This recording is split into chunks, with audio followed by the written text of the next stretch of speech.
Oh, so that's, you're back in there. Good stuff. Well, you've been on this before.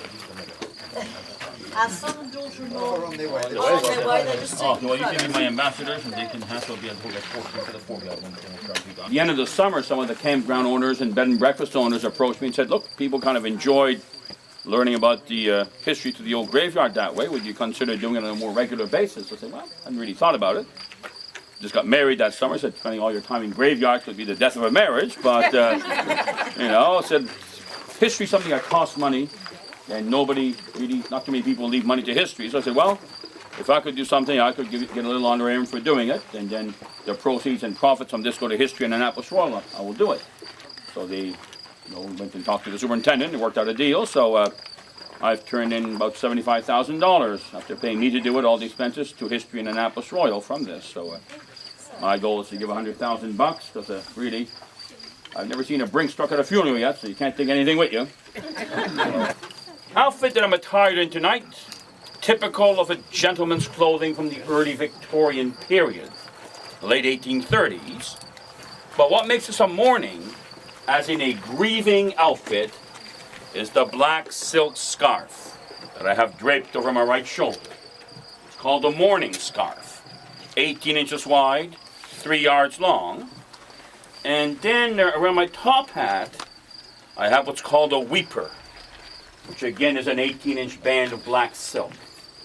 And during Victorian funeral processions, the host family used to provide these as favors for all the members of the procession.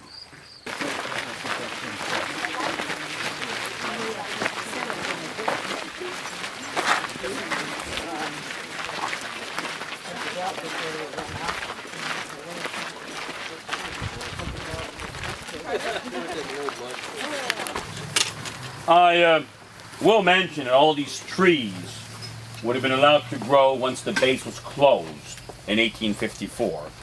When this was an operational fort, there were no trees for 150 yards from the walls, because that was the distance a musket could fire. Didn't want somebody hiding behind trees shooting at you that you couldn't see.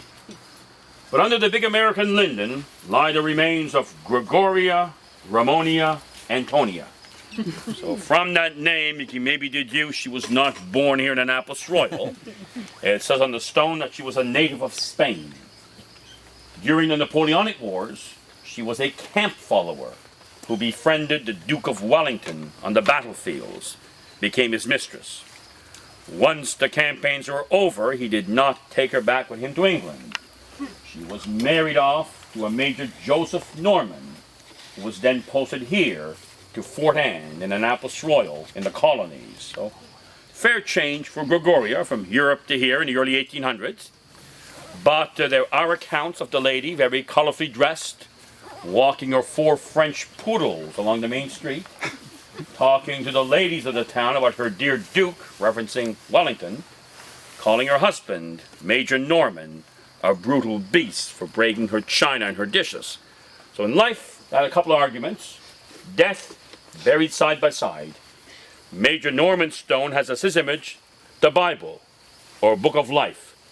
Turn to his last page with the index finger pointing up towards heaven, the direction that we maybe aspire to ascend to. I will say that for officers like Major Norman, life was not that difficult in these outposts. But back in the 1700s, early 1800s, a father would never encourage his daughter to marry a regular enlisted man. Led to a life of misery. Out of 100 soldiers, enlisted men sent to a base like this, only 6 were allowed to bring their wives and children with them. It was done through a lottery in England before the posting. 100 pieces of paper put in a hat. 94 said not to go. 6 said to go. Wives drew. Taller stones are called headstones. 5 feet down, the little stones that I caution not to stub your toes on, those are called footstones. Makes like a little bed with a head and a foot. The headstones usually face so that the morning sun rises and shines on the final resting place. a long couple days.